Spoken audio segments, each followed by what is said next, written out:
Hello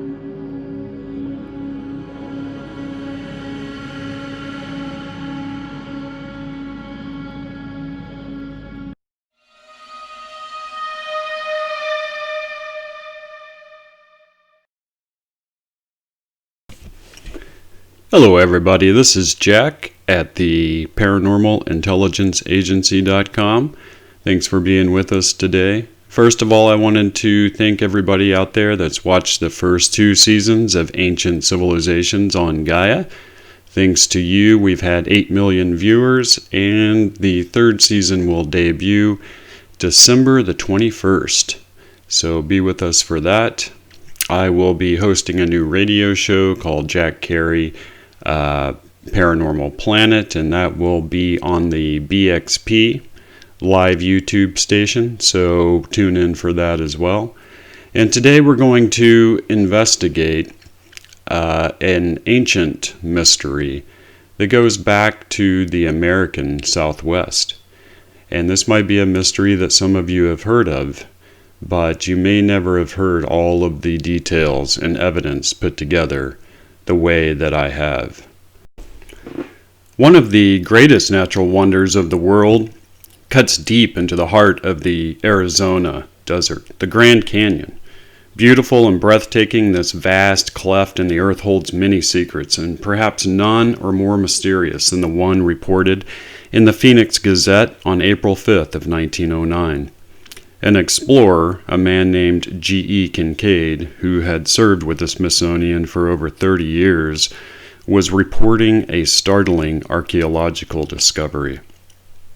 Kincaid's boss, Professor S.A. Jordan of the Smithsonian, who was financing the expedition, was said to be enthusiastic that the find be further investigated as it was of a major significance. Kincaid had found that about 2,000 feet up the canyon wall above the Colorado River, some 42 miles upstream from the El Tovar Crystal Canyon, a cave entrance to a vast underground city chiseled from the solid rock. There were steps up to the cave, suggesting that the river level had been that high when the inhabitants had lived there. This would mean at least 3,000 years had passed since then. This citadel was almost a mile underground and was very precisely carved in geometric patterns over an enormous area. Kincaid reported that several hundred rooms had been discovered, but that the full extent of the city was still impossible to estimate. And perhaps the most startling find was the Great Hall, about 100 feet in from the cave entrance. This contained a carved idol, presumably of the god these people worshipped, which he described as, "The idol sits cross-legged with lotus flower or lily in each hand. The cast of the face is oriental, and the carving shows a skillful hand. Being remarkably well preserved, it resembles Buddha, and though scientists are unsure of its religious import, it reminds them strongly of the ancient people of Tibet." Many smaller, beautifully carved images were reported, and as was the finding of all kinds of copper tools, preserved by many, some sort of hardening method, which their scientists could not copy. Artistic vases and urns of copper and gold, as well as enameled ware and glazed vessels were found, and even granaries like those found in Oriental temples still holding seeds. There was a gray metal found resembling platinum, which scientists could not identify, and yellow stones known as cat's eyes were everywhere, each one engraved with a Malay-type head. Even more significant was the finding of hieroglyphics, amazingly similar to those found in Egypt, engraved on urns, on tablets, and around doorways. Deciphering these, of course, would be a major step towards solving the mystery, but as you'll see, we don't know if that ever happened. A large crypt was found, with mummies in it, reportedly well preserved. They were all male. They were entombed with weapons, suggesting that this was a burial site for soldiers, though varying degrees of development in the ceramics found with them hint that this was a civilization that was constantly refining itself. It was thought that up to 50,000 people could have lived in the city. Strangely enough, the tradition among the Hopi Indians tells of an ancestry that harks back to their people having once lived in an underworld in the Grand Canyon, until rivalry broke out between two factions. The good faction, the people of one heart, were led to the outside world by their chief, Machado, while the people of two hearts remained behind. Today, visitors from the south rim of the Grand Canyon can see the structure called the Isis Temple, a pyramid hewn from solid rock of the cliff top and obviously man-made. There is an account by two backpackers of an exploration of this edifice. They tell of finding cave entrances that had been deliberately sealed, though they did seem man-made, one having a clear 6-foot circular pattern carved into the roof. This site is over 40 miles from the one reported in the newspaper article. Yet, why would caves that are almost inaccessible need to be sealed up? And was the originally stated location simply a mistake, or was the account of these backpackers showing us that this settlement was bigger? When we look to possible suspects in regards to the people who must have carved the temple complex described in the 1909 Arizona Gazette article, it leads us down some interesting avenues. One of those suspects is the Anasazi, whose name translates into the Ancient Ones, or Ancient Enemies. They were an extremely mysterious people spread all across the Southwest and were responsible for many strange stone structures that litter the landscape and baffle authorities even today. Modern scholars believe that these people were just another Native American tribe who simply assimilated into so-called Puebloans, and that this explanation for their disappearance is a valid one. However, Navajo, Paiute, Hopi oral traditions universally agree that the region was inhabited by a genetic and culturally distinct, vicious, and cannibalistic people prior to their arrival, and that these ancient enemies were eventually driven away or into extinction. Although some degree of assimilation most likely did occur. While on the aforementioned sites are worth researching in relation to this mystery, perhaps the two most intriguing are Stanton's Cave and Mummy Cave. Stanton's Cave is located close to the South Canyon camping beach.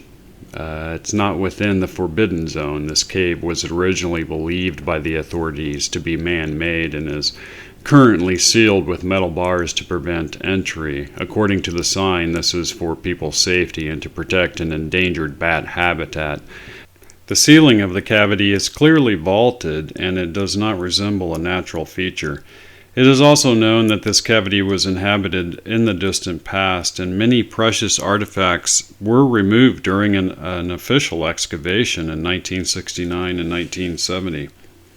Mummy Cave, located at Canyon de Chelly National Monument, and not to be confused with Mummy Cave site in Wyoming, is a few hours northeast by car of the Grand Canyon. Bizarre, mesmerizing ancient ruin is massive and very strange. Among the discoveries, there were no bones of animals, no skins, no clothing, no bedding. Many of the rooms were bare but for water vessels. One room, about 40 by 700 feet, was probably the main dining hall, for cooking utensils were found there.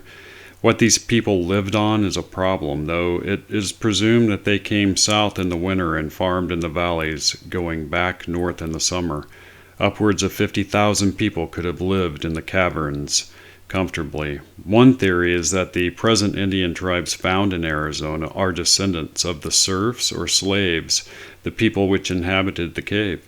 Undoubtedly, a good many thousand years before the Christian era, people lived here which reached a high stage of civilization. End quote from the 1909 article. This theory meshes well with the Native American traditions that characterize the Anasazi as ancient enemies, and there is indisputable evidence that these people inhabited the region long before the present tribes that were there, and were the progenitor of very sinister events. For example, while no animal bones or skins were found, what were found were human remains. Human remains by themselves are not surprising, but the manner in which they were discovered is quite ominous. A stone's throw from Mummy Cave lies Big Cave, which is the subsection of Canyon de Chelly known as Canyon del Muerto, the Canyon of the Dead. The remains of 14 infants were found in a slab-lined cist used earlier as a storage bin. Below the infants were the bodies of 4 other children packed in an enormous blanket. It's interesting because they found these mummified bodies, and it's very reminiscent of the Egyptian culture.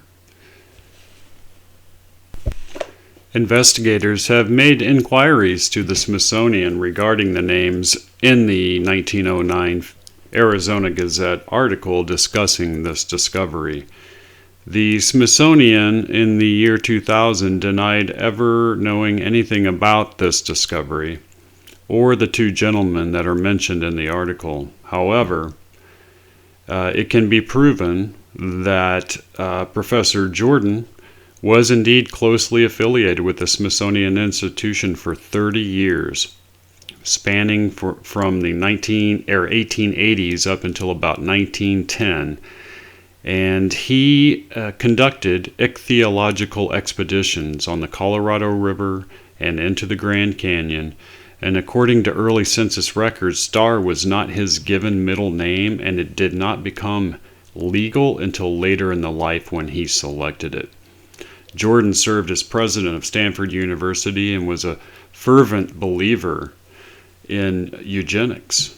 Jordan's primitive pseudoscience and xenophobic paranoia lead him to write the 1899 essay, A Study of the Decay of Races Through the Survival of the Unfit, in which he illustrated his irrationality regarding race degeneration and implored the effectuation of tremendous efforts designed to maintain racial unity. Later on, it was Jordan who led a nationwide sterilization program, which was clearly a crime against humanity. In 2003, many buildings in California were shamefully stripped of his name, and the California legislature unanimously expressed its profound regret over the state's past role in the eugenics movement. In light of all of this, it's not surprising that the Smithsonian would have commissioned him in the past to distort the historical record, and now they seek to distance themselves from him. And here is where we find the motive for the cover-up of this find.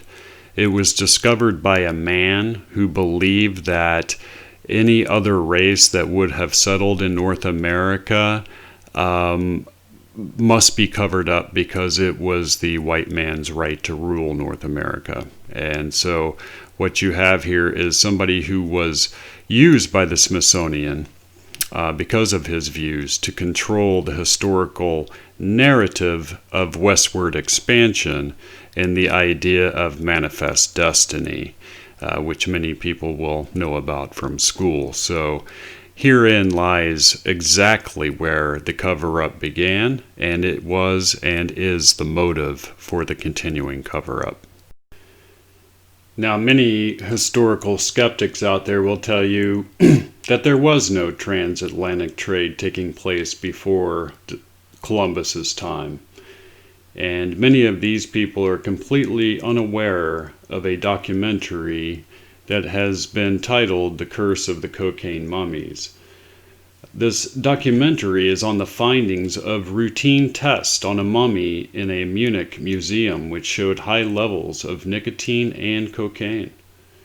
The findings were criticized because such substances come from the Americas and were apparently not discovered until thousands of years after the passing of the Egyptian dynasties. The film questions whether the mummies are fake or whether there were, in fact, trade routes between Egypt and the Americas that predate accepted chronology. In the beginning of the 90s, the Egyptian Museum in Munich initiated a research project to find out whether the ancient Egyptians had consumed the lotus flower because of its psychedelic properties, a theory triggered by many decorative lotus flowers in many temples.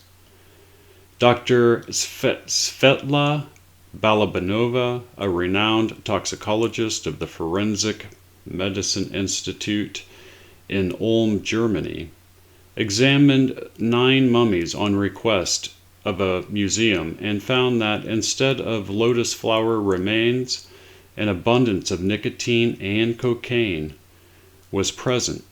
Such drugs come from the tobacco and cocoa plants, respectively, plants that existed only in the Americas and were unknown before Columbus discovered America.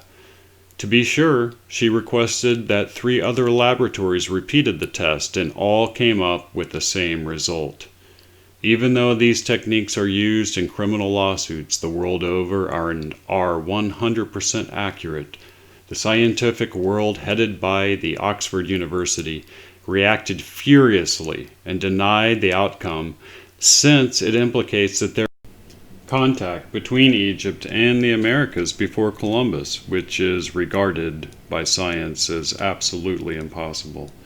However, nicotine had previously been discovered and mummified remains in 1976 when the mummy of the pharaoh Ramses II was brought to the Museum of Mankind in Paris, but this was conveniently forgotten as it is seen as unfavorable by Egyptologists.